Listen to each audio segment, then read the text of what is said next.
Okay, so we're diving deep today into a really heavy case. Yeah, this one is definitely a tough one. The 2008 Noida double murder case. The murders of Arushi Talwar and Hemraj Banjad. A 13-year-old girl and her family's domestic worker. It's one of those cases that just grabbed everyone's attention in India. For sure. It was everywhere. And I think it's because it brings up so many different issues. Like, what do you mean?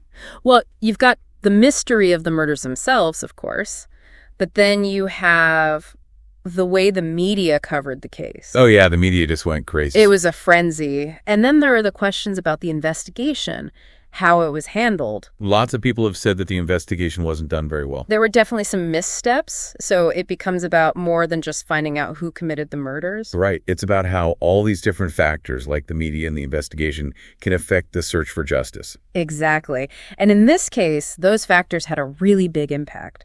So let's talk about the case itself. What happened? Well, it all started back in May of 2008. Arushi Talwar was found dead in her bedroom. In her own home. Yeah, in Noida. So scary. And at first, everyone assumed that Hemraj, the domestic worker, was responsible. It seems like that would be the obvious first thought, right? Yeah.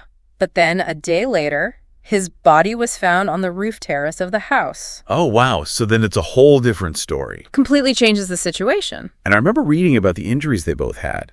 Really gruesome. Yes, they were. Both of them had suffered severe head wounds, and their throats had been slit.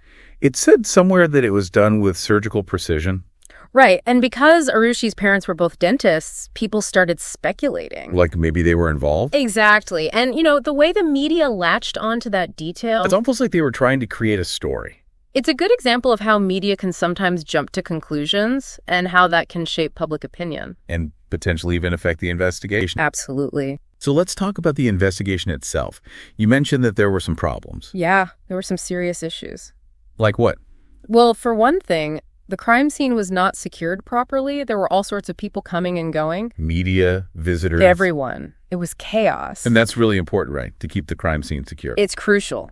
Because if you don't, you risk contaminating evidence. So it makes it harder to figure out what really happened. Exactly. And there was also that issue with the murder weapon. Right. The possible murder weapon, it was either lost or mishandled. Not good at all. It really hampered the investigation from the get-go. These early mistakes cast a huge shadow over the entire case. So then suspicion fell on Arushi's parents. Yes, Rajesh and Nupur Talwar. And investigators started talking about the possibility of an honor killing. Right, suggesting that maybe the parents had discovered Arushi and Hemraj in a compromising situation. Which seems like a pretty far-fetched theory. It was definitely controversial. I mean, the evidence to support that theory was very thin. But the media ran with it. Oh, yeah. It became this huge story. They focused on Arushi's personal life, and the speculation was just relentless. It's crazy to think how much attention this case got. It was a media circus. And it makes you wonder, how does that kind of media attention affect things? Does it actually get in the way of finding the truth? It's a good question, and I think in this case, it's safe to say that it did have an impact.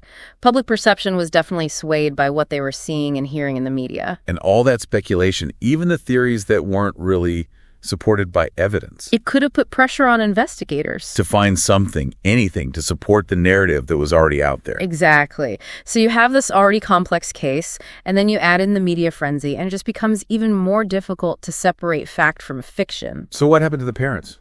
Well, they were convicted in 2013. Wow. Sentenced to life in prison. But then, in 2017, the Allahabad High Court acquitted them. Really? Why? They cited insufficient evidence. So they were released. Yes.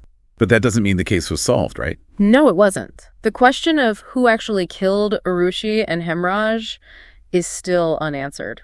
It's a mystery that continues to intrigue people, even all these years later. There was even a Bollywood film made about the case Talwar. I've heard that. It brought the whole case back into the spotlight. And I think that's what's so fascinating about this case. It's not just about a murder.